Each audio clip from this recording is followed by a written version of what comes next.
Welcome to Healthier Together, Larimer County's public health podcast, where we come together for healthier lives, connected communities, and real conversations. From your local public health team, I'm your host, Tom. And I'm Joanna. This week, we are thrilled to bring you a feature episode with Dr. Adrienne LeBailly.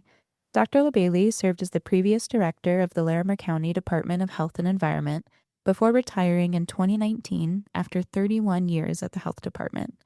Today, she's here to share some of the history of public health in Larimer County and reflect on how the work of public health has changed over time. Dr. LeBailly, thank you so much for joining us. Thank you for inviting me. To start, can you tell us a little bit about yourself and your career? Well, I grew up in the suburbs of Chicago, so I'm originally an Illinois resident. I went to the University of Illinois for my undergraduate, and my major was English, and I thought I was going to be a high school English teacher. And instead, just before I was going to graduate in 3 years instead of 4, just before I was supposed to do my student teaching, I helped a teacher friend of mine who had been sick and was running behind grade some papers. And I really enjoyed the first 5. By the time I got to the last 5, I realized I could not do this the rest of my life. Decided to do a 4th year of college and picked up the science I needed to apply to medical school. Got in, to my surprise, because I was only 10 weeks into my first college biology class when I had to take my entrance exams for medical school. And I went to Rush Medical College in Chicago. I interned at Cook County Hospital.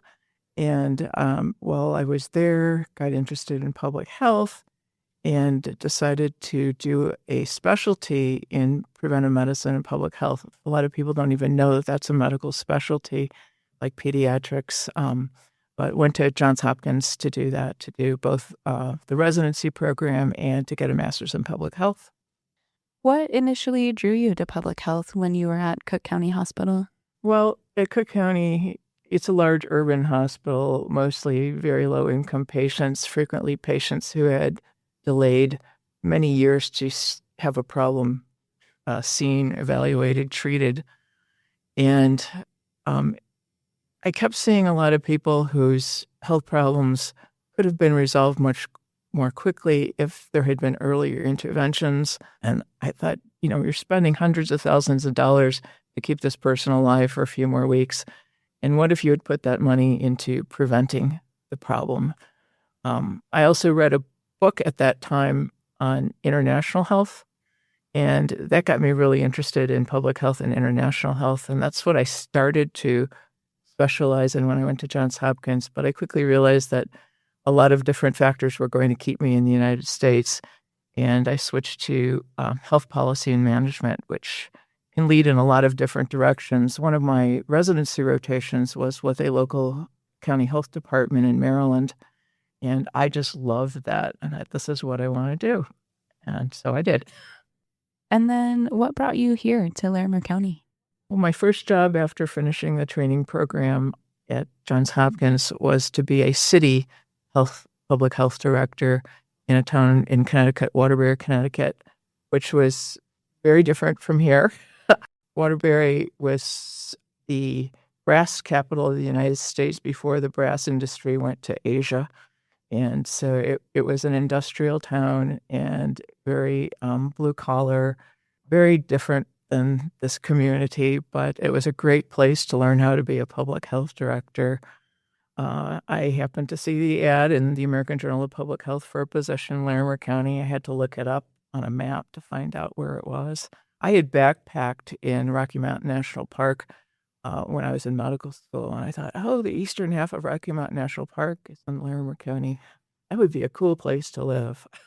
So I almost didn't come for the interview because we were in the middle of a big cholesterol screening project with the whole community. I said, I can't leave in the middle of that. I said, you really do have to, we'll pay for you to come out and interview. And so I did and got the job. I was very fortunate.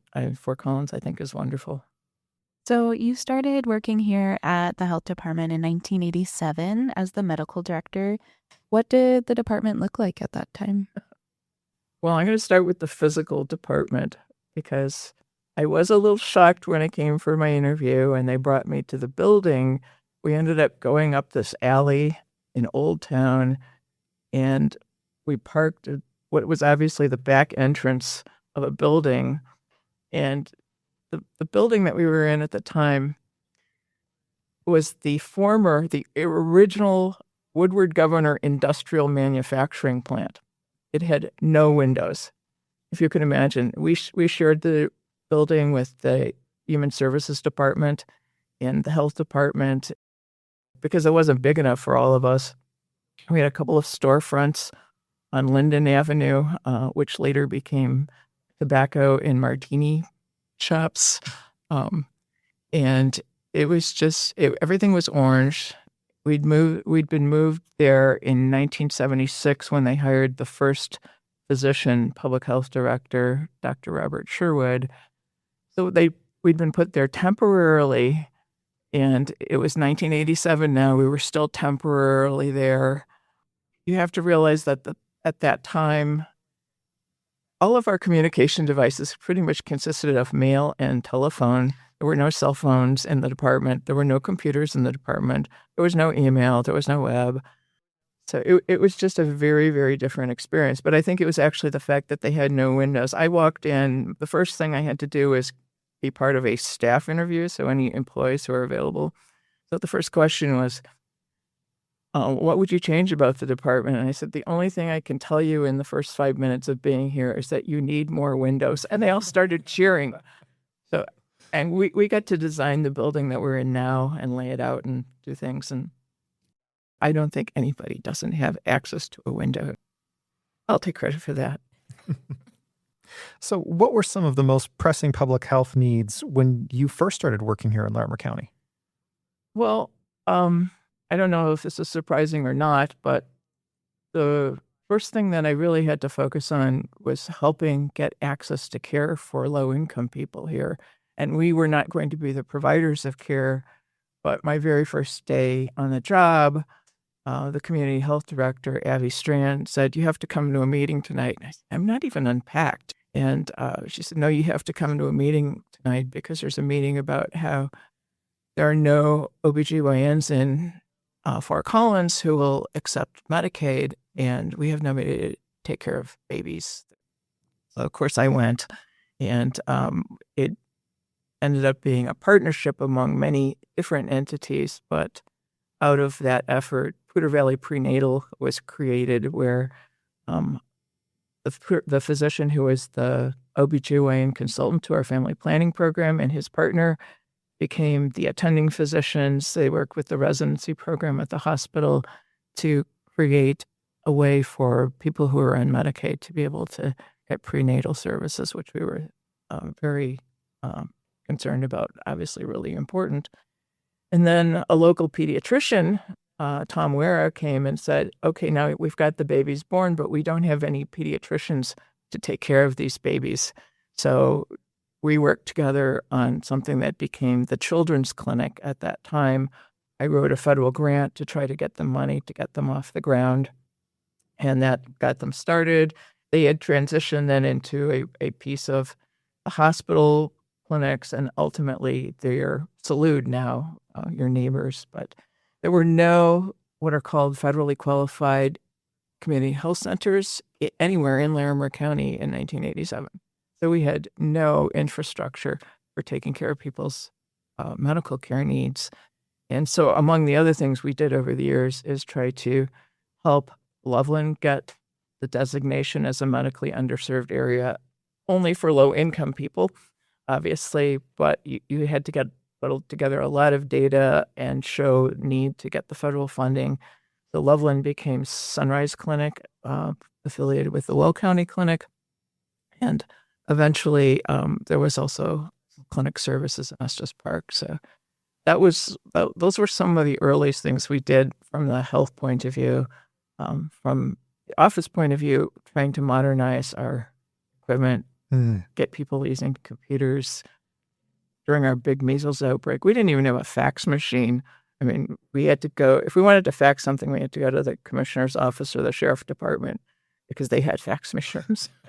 So we couldn't send out press releases urgently, and that became really important. Fortunately, on my way home, the Coloradoan on Riverside was still being written and printed there. So people were there like at 10 o'clock at night. So I would just frequently stop by and with press releases on what was going on with the measles outbreak in 1990. There's obviously no web, no social media. I don't know if you're aware from outbreaks that are going on now in the United States, but if you know you've been someplace where measles has been and it can stay in the air for hours, if you're unvaccinated, you have a 72-hour window to try to get a vaccine. And so it was like really, really, really important to get that out quickly so that we could stop as many potential cases as we could. So that was really important. But it was a challenge to get information out to the community. And we had such short timelines to try to prevent cases. So you've had quite the career here over at the Larimer County Department of Health and Environment, and you already mentioned one of those significant events and crises that have come up, which was the measles outbreak. Can you talk a little bit more about what that was like? Sure. That was an interesting situation. I was related to Colorado State University. In March, they had their spring break, and a lot of CSU students went to South Padre Island, Texas for spring break, where apparently a measles outbreak was going on, but we didn't know that. And even at that time, very few physicians had ever seen a case of measles, which is still true today, unless you're in an outbreak community. But a lot of them had, like as myself, I had measles as a kid, but I had never seen it after going to medical school or anything like that. In the end, what we found out is that there were 3 separate people who imported measles back to Fort Collins. 2 of them were students on spring break, and one of them was the travel agent who had arranged for all of these CSU students to go on spring break. We also had a state epidemiologist locally based in this area that served all of northern Larimer County, and we'd gotten this report of somebody who might be an adult with measles, but we weren't sure, and we didn't know of any other existing cases. So we went to his apartment and interviewed him, and we said, this could be measles. Really can't tell. It could be a lot of other things, but just to be on the safe side, we're going to isolate you and your wife for right now, because at that time, the test for measles was not a PCR, which is much faster now. The test was to draw somebody's antibodies and see whether or not they had long-term antibodies, which suggested that they were vaccinated, or only the short-term antibodies, the IgM, which suggested you had an active case. Well, we could have been wrong, but it turned out we were right. So that was helpful, but he had gotten it from somebody else. So we knew it was tracing back to figure out where had it come from. Anyway, so we did a lot of vaccination encouragement at CSU. The actual clinic staff did the vaccinations. There was no requirement for college vaccinations at the time. Really? There were no requirements for anybody past elementary, high school in Colorado at the time. Although that changed after our outbreak. We also made ourselves very unpopular by saying no indoor graduation ceremonies, because by that time it was May. We knew we had people from all over the country coming into Fort Collins for graduation, and then to have them go back and potentially spread measles all over the country was what we were trying to stop. That was also not super popular, but they broke it up into 2 groups based on student protests so that they didn't have all the graduates in one session. It was, one was 1 hour and one was like 2 hours later on a Saturday. And nobody prayed harder than me for the rain to not start until after the graduation ceremonies were over, and we just made it. But it was a challenge. It was a challenge for our department. Again, we didn't have a lot of good ways to communicate. We created a hotline for people to call into, which was staffed like for the very beginning, like 24/7, because I was there one night at 2:00 in the morning answering phones. But when we first put out the information about the hotline, the Coloradoan ended up putting the wrong phone number in, and it went to a lady who was on oxygen in her 70s. Oh, man. And so our brilliant staff went to her house, brought an answering machine that said, if you're trying to call the measles hotline, call this number instead, and turned off her phone, basically, so she wouldn't be, because they were calling her like at 6:00 in the morning when it first came out. You always have to be prepared for little glitches like that. It was quite the it was quite the outbreak. In 1990, the health department started operating under the name it has now, which is the Larimer County Department of Health and Environment. Can you tell us about that change? The health department was created in 1968. We were the last large Front Range county to have an organized health department. They'd been working on it since the 1940s with Florence Sabin, who you may know is a famous public health worker who has her statue in the Hall of Statuary in Congress. So the city of Fort Collins and the city of Loveland did their own public health services. And they weren't really interested in combining with the county and paying the county money. And the county didn't went, look, we're not going to pick up the cost of all this. So it took until 1968 to actually make it happen. Before that, there had been 4 county nurses that only served the non-incorporated areas. And then there were, I think, about 4 environmental health people who did restaurant inspections and septic systems and stuff like that. What happened in 1990 is, for whatever reason, and it might have actually started with Colorado Department of Public Health, that they changed their name. It used to be the Colorado State Health Department, and then they changed theirs to the Colorado Department of Public Health and Environment, which I didn't really care for because it's really all public health. I would have loved being called Larimer County Public Health Department because environmental health, community health are all part of public health. Whether it was they wanted to emphasize environmental health, what changed here is that people in environmental health didn't feel like they were being recognized. And so they said, well, when the state changed their name, and we just changed ours to health and environment. Towards the end of my term, I did sort of pull the whole staff and say, do you want to be Larimer County Health Department? Do you want to be Larimer County Public Health Department? Do you want to be Larimer County Public Health and Environment? And it was about 1/3, 1/3, 1/3. We're not changing. There's no strong feeling about what the department, there's no unanimous feeling about what the department should be called. So Another one of the crises that came up during your tenure was the 1997 Spring Creek flood. Yes, that was really sad. We lost 5 people at a mobile home park just on the other side of railroad tracks. Well, that was an interesting evening because what happened to be happening at the health department that night was that we meet with septic installers and septic engineers to get their feedback on proposed regulation changes. And we were meeting in the conference room that night, and we could hear the rain hitting the roof. And it was like really, really pouring. And so we were like trying to get out of this meeting. And then we went home, and I had to cross Spring Creek on LeMay to get to my house. And I made it before it flooded over. And apparently during the night, we had people doing some response during the night, but they were all trying to call me. And I had bought a new phone for my bedroom, and somehow it came with the ringer turned off. So I slept through the whole thing, got up the next morning watching the news. I found messages on my phone downstairs because I didn't have an answering machine upstairs. I was trying to figure out, well, how do I even get to work today? The clinical side of the department was important in getting people who were involved in the response vaccinated for tetanus, because you're wandering in, muddy waters and you can cut yourself, and making sure people were up to date on their tetanus vaccinations.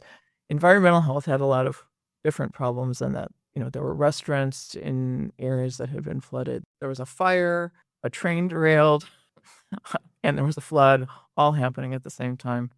Moving up in time here, in 2003, there was the first cases of West Nile virus. Curious to see how that was for you and dealing with that.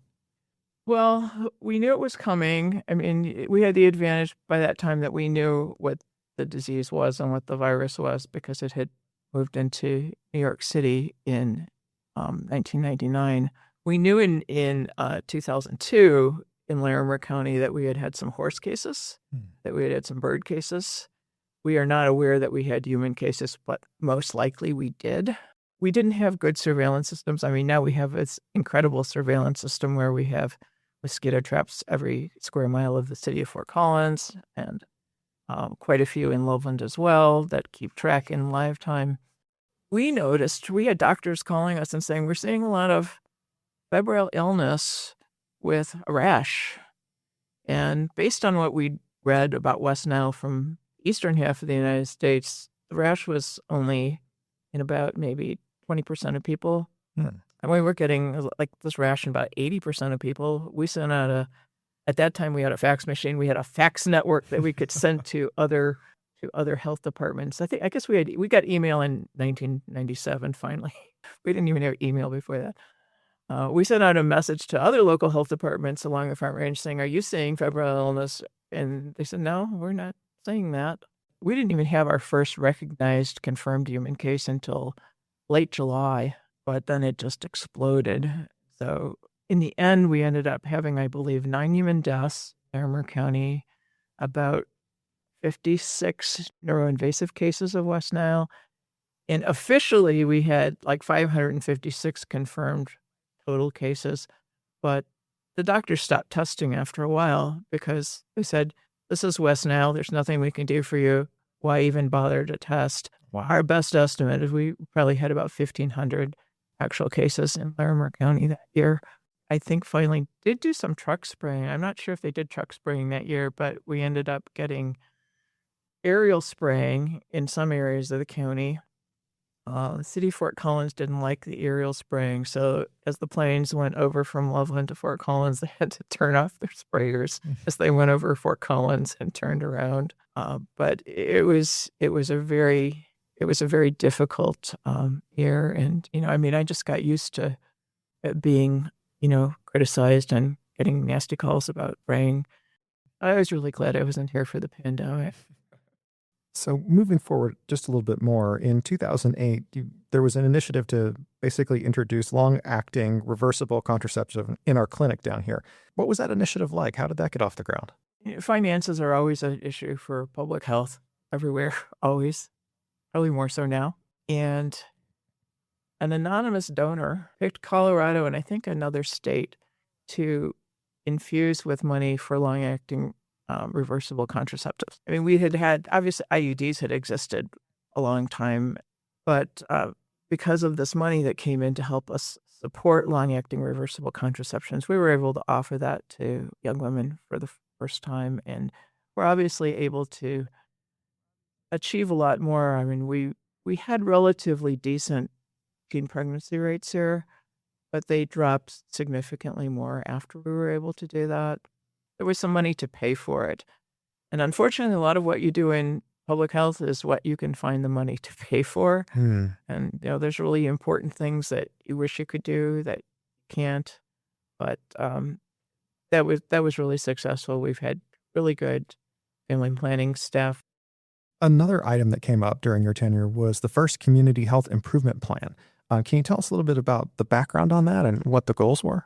Well, it was to involve the community more formally in developing priorities, not only for the health department, but for partners in the health department. So it was an opportunity to get people together to discuss a lot of different potential issues that one could be working on, and to see, how can we reinforce each other? How can we help? What are the people's priorities, and involve a broader group than just the Board of Health and the staff of the health department and staff of the state health department. The state health department, I think, also was mandating it at some point. I can't remember if it was a mandate at that time or not. They had been working on developing improvement plans for the state health department as well. We really needed to improve data systems to help give us the evidence for, where are the gaps. You might have a really good teen pregnancy rate overall in Larimer County, but then if you look at Hispanic teens, it's not nearly that good. It gave us the ability to look at the problem from different points of view, and then to also involve a greater number of folks in the community to be involved in the prioritization process. I'm trying to remember, raising healthy children was one of our 2 priorities. The raising healthy children also had to do with childcare, although we couldn't focus on childcare. Obviously, another huge need. I'm thrilled that the tax initiative got passed barely in November to make some resources available for that. Our department has always been really good at working with lots of partners, but I think it strengthened it even more we've had great relationships with the health district of Northern Larimer County. Now, 90% of people in Larimer County don't know the difference between the health district and the health department, but we worked together very closely during all those years during the H1N1 pandemic, which people don't even remember was a pandemic anymore because it was so different than COVID. But we had done a lot of pandemic planning in this department starting back in 1995 when they first discovered H5N1 influenza in China. We'd been working on it, and we had a big pandemic planning initiative around 2006, working with schools, businesses, just religious organizations, everybody in the community, because we were very concerned that there was going to be an influenza pandemic, and we wanted to be prepared for it. And then we had this it was more of a children's pandemic, the H1N1. It was mostly children who were affected. And people sort of, I think, lost interest after that. But we had great partnerships in the community for a lot of different kinds of public health initiatives to respond to disasters, to respond to floods, to respond to fires, because we've had to deal with all of those. Most public health disasters happen on Fridays, usually after 4 o'clock, preferably on a 3-day weekend. It's just really great to work with a team of people who are resourceful, who are very experienced, and can put things together. There was in 2004 in the fall, there was a national shortage of flu vaccine because there were 2 companies that made it, and one of the companies' manufacturing plant had been inspected and found to be deficient, and so FDA pulled their ability to manufacture that vaccine. So half of the people, including the health department, because we had ordered, they were a little bit cheaper than the other company, so we had ordered our flu vaccine from them. And it was a fairly bad year, and senior citizens, at least in those days, were really excited about getting their flu vaccines. And we had finally gotten some in October, and we weren't going to deliver it ourselves. The visiting nurses were going to deliver it, but we were organizing an immunization clinic at the senior center.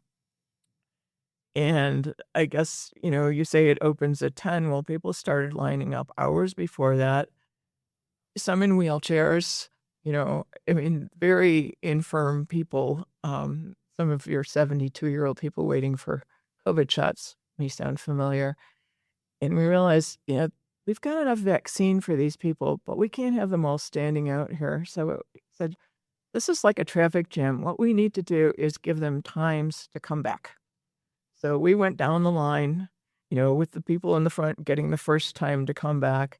And if that didn't work, we arrange a different time later in the day. And so we fixed it so that we didn't have these vulnerable people standing outside, because it was cold. It was, I think, cold and rainy that day. And so, we just have to figure out this traffic jam situation, so we don't have traffic jams. In 2009, when we had the swine flu mini pandemic, and the criteria for who could get vaccinated kept changing, because first it was only kids and really super high-risk adults, immune problems, things like that. Recommendations would change every couple of weeks.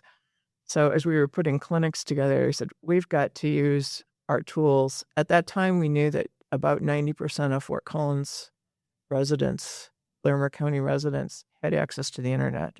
And that was when we created an online sign-up service to pick a time for our big vaccination clinics, which we did at the ranch and in a few other places in some high schools. But by doing that, by telling only come at this time, we were spreading the people out, and we were able to get people in and out of the whole vaccine process, usually in 15 minutes.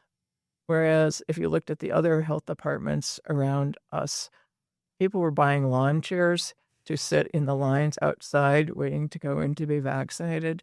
So it was a real success. Now, we realized that not everybody had internet access, so we also had call-ins to make appointments in English and in Spanish.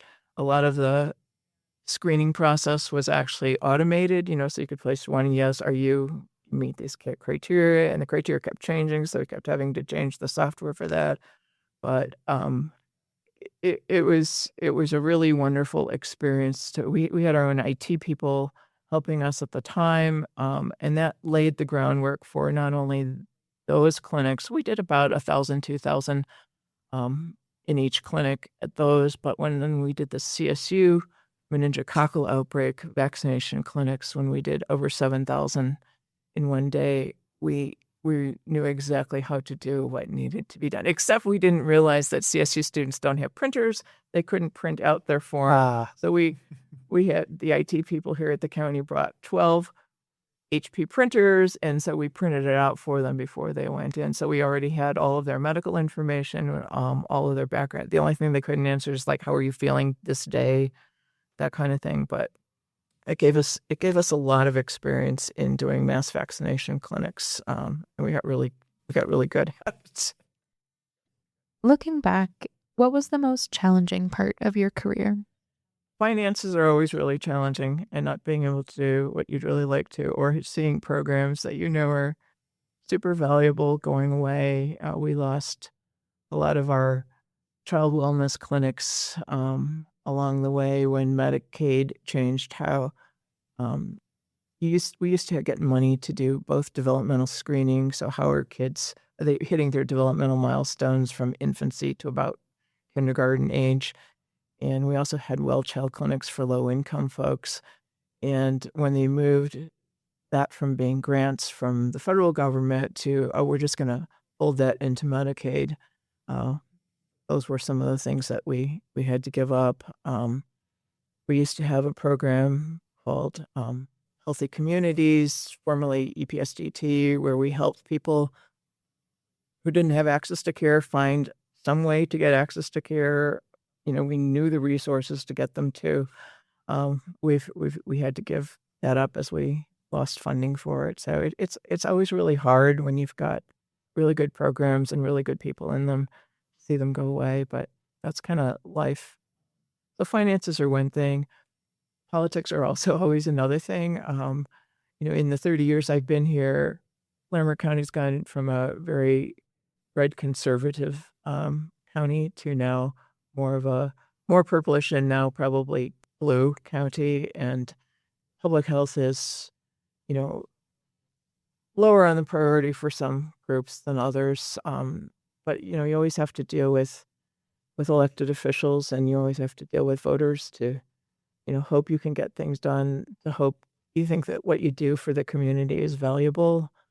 And you're going to make enemies sometimes doing that. I mean, one of the things that we did going back in time, the county, I think, created their first website around 1996. Well, I decided to learn HTML so we could create our own health department website. And one of the things I really wanted on the website were the restaurant inspection results. At the time, we would rank the inspection results as, medium, good, excellent kind of thing. And a lot of restaurant owners didn't like that.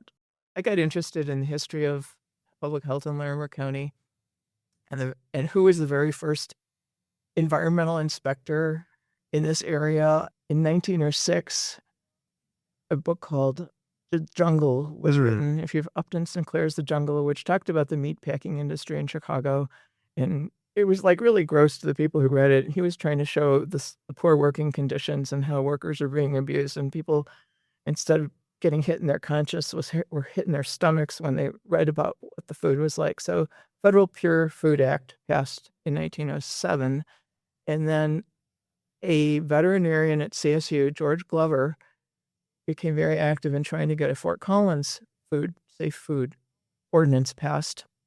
He was successful at doing that. City of Fort Collins, him to be our first food inspector. Well, in those days, it was inspecting the animal that was being slaughtered to make sure it wasn't full of disease. It's not going into restaurants. And to test the milk. And he actually put in the newspaper the results of the monthly testing of the milk, including the Colorado Agricultural College, his own university's dairy scores, and how many bacteria were growing in the milk. And I thought, this is the perfect to put it on the web is the perfect way to honor Dr. Glover. Unfortunately, they're going to tear down the building at CSU that is named after him, but he was really the father of the veterinary school over there, and he was our first environmental public health person. What are you most proud of from during your career? Well, you see, I've always really loved public health as a profession. I decided that you can sometimes help more people, not by being a medical care provider yourself, but by, looking at the whole community. So I've been very proud to have done that. I'm glad we've been so successful at working with many partners in accomplishing. I mean, you can't do public health by yourself, and I'm sure that continues to be true today, that you are also currently working with a lot of partners, even though I'm not up to date on your day-to-day activities. But and seeing rates go down, smoking rates, seeing teen pregnancy rate go down, seeing life expectancy go up. Maybe not during COVID, but it's not exciting. It's not like saving someone's life by compressing their chest. But those are some of the things that I'm really glad that I went into public health. I'm glad I'm not doing it right now. Unfortunately, I don't know. I'm concerned about our country today. I'm concerned about what seems to be a war on science, a war on public health, a war on some of our traditional constitutional values, but I'm hoping that will change. It's just a tough time to be in public health right now, and I'm not sure I would have survived the COVID pandemic just because politicization of public health during COVID. And I know people got death threats here. I know people got lots of hate mail. And I would have probably taken it more personally. And if I were working at that time during the COVID pandemic, that would have killed me, not COVID. It was just a really hard time. I was really glad to be retired by then. Speaking of, how, from your perspective, has the approach to public health changed over the last 30 years? Well, we've always been data-driven, but we have a lot more data tools now that allow us to keep track of things, and have that be a key piece, not the only piece in prioritizing things. You obviously can't decide your programs just on data. You need to involve the public. You need to involve the people who are going to be affected by the program. But that's changed, I think, somewhat. The technology changes have been tremendous. We have a lot more ways to communicate with. I am personally not a huge social media fan, so I'm glad it's a way to communicate to a lot of people. I think as we have diversified our sources of information, and we've also narrowed what we listen to, I think it remains to be seen whether social media is more of a harm, a help. I've sort of been leaning on the harm side. And then there's AI coming, which there are days I love AI, and there are days that I am afraid it could destroy humanity. We'll see what happens with AI too, but I do love asking it questions. See, you kind of already answered my next question here, which was, one of the biggest changes during the time period since, you started until now has been the changes in technology and the availability of information. In what ways have that really changed public health? You just talked about, hey, there's misinformation, disinformation. As a whole, though, do you think it's more of a benefit, or do you think that there are some significant drawbacks that are, big threats to public health? Well, I think when you only get information from one point of view, that's a bad thing. One of the advantages of, like working in the 70s and 80s is that people pretty much heard the same thing. I guess you could agree or disagree with it. The networks tended to be pretty much trusted. Now there's such a wide diversity of people giving information and misinformation that it's very difficult to work against it at times. There's just a lot of yelling, unfortunately, online. I don't like trolls online. I don't like the nastiness of a lot of online messages. And For me, it's actually really hard to understand.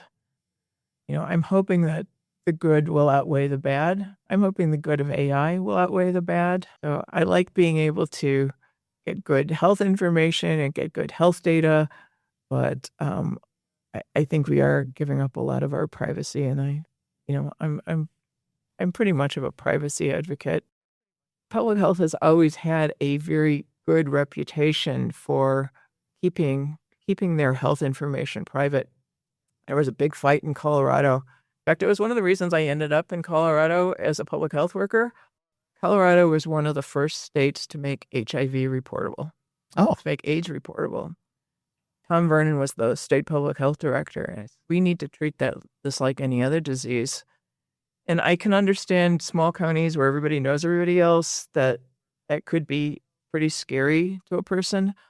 But we need to treat this as a disease, and we need to, try to prevent spread. And because Colorado was the very first state to make HIV reportable, I was very impressed by Tom Vernon. He was at an AIDS convention in New York in, I think it was 1985, 86, that I heard, and I'm going, that's really cool. And that was why I got really interested in this job in Colorado, because I thought I'd really loved working with Tom Vernon. And I think public health has done a really good job of that. We know things that have to be kept confidential. We need to keep our systems safe. With public health, you're always balancing public benefit and private rights. That's always been a tension, whether it's vaccinations, disease reporting, or a lot of other issues. so right now, what do you consider the most significant challenge for public health? I would say the attacks on public health and science are the things I'm most concerned about right now. You're always going to have financial things, financial issues.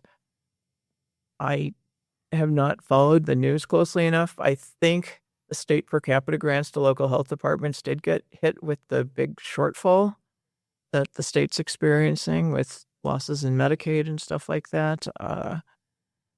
Those are always going to be problems, but the whole anti-science atmosphere that we're seeing, particularly in Washington, I think is extremely concerning to me. We're having a brain drain, I think, in science and in public health, with people either deciding not to work in public health or for the scientists moving to other countries to do their work. And I hope this is reparable. I think it's going to take years to get back to where we were. Unfortunately, I think you're correct. On that note, though, what areas of opportunities, what do you think that the health department maybe should be doing or could be doing better? I think there are incredible scientific things happening in the world. And I think we're going to be able to do a lot more for health. I think we're going to be able to do a lot more for longevity, intervening early. I think it's probably true that heart disease could be eliminated, ischemic heart disease could be eliminated if we started early. And this isn't the health department's job necessarily, but if we could get people to understand how important exercise is, how important control of cholesterol is, all of the things that you can do to protect your heart and your brain and your psyche. I think I get really excited sometimes. Now there's treatments for genetics diseases that clearly are going to be coming. I'm hoping I'll be able to stay healthy as long as I can, both in physically and mentally. I don't know if things will be resolved in my lifetime, but I think there are some very exciting things scientifically going on. What advice would you give to someone who is considering a career in public health? You're very brave. Actually, at the beginning of the pandemic, it got a lot of people interested in going into public health.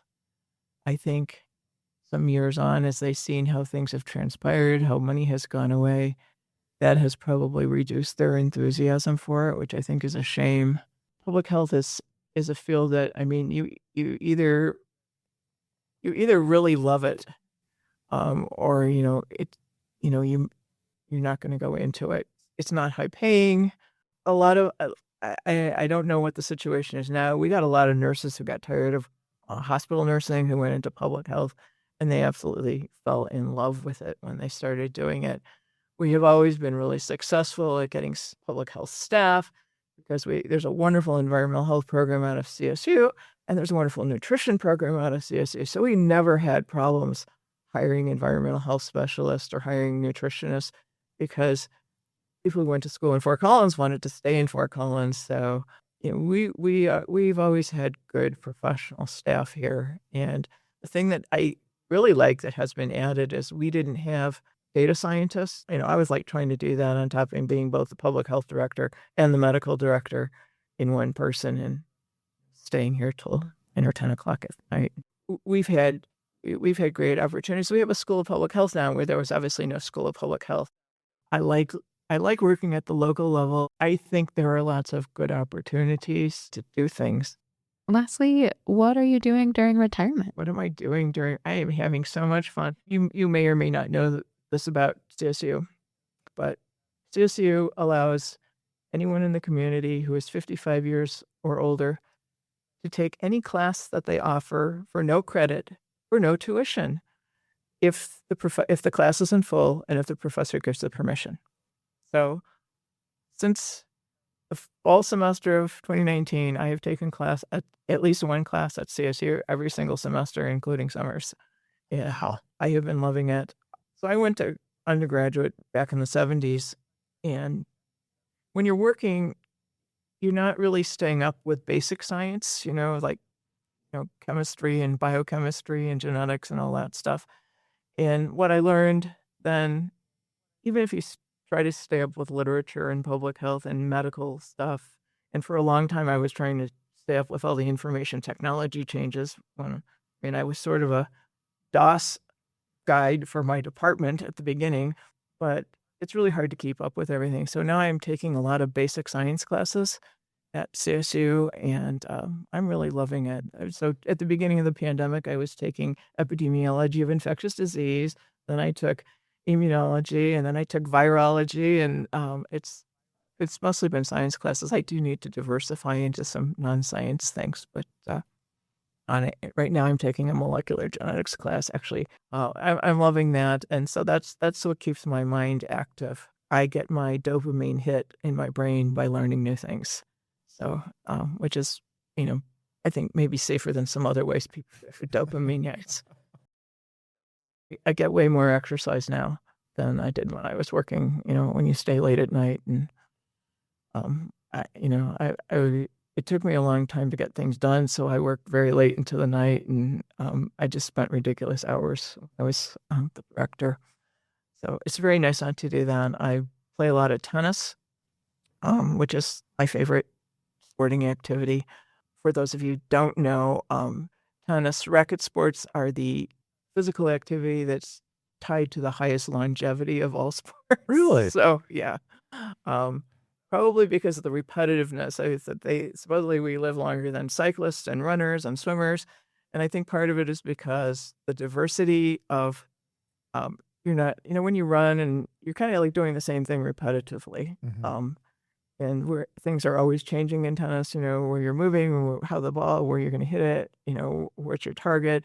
And it's also a very social sport where, you're, at least if you play USTA, right after the match, you end up having drinks with your opponent and stuff like that. So I think that's good for your brain. So I walk, I hike. I haven't traveled as much as I would have liked to. You have animals, and having animals makes it hard to travel. I love learning, and I until more recent years, I didn't realize how incredibly important exercise is for your brain. I knew it was good for your heart, but it's like super important for your brain too. I think that's another good exercise and sleep. Two really important, which I was not doing very well when I was the public health director. I'm doing exercise and sleep much better now. So I am enjoying that part. I feel like I'm probably healthier now. Well, Dr. LeBailly, this has been a pleasure. Thank you so much for joining us today. I thank you for inviting me. I hope you can find some usable pieces in this whole interview. Do you have a question about public health in Larimer County or a topic you'd like us to discuss? Let us know.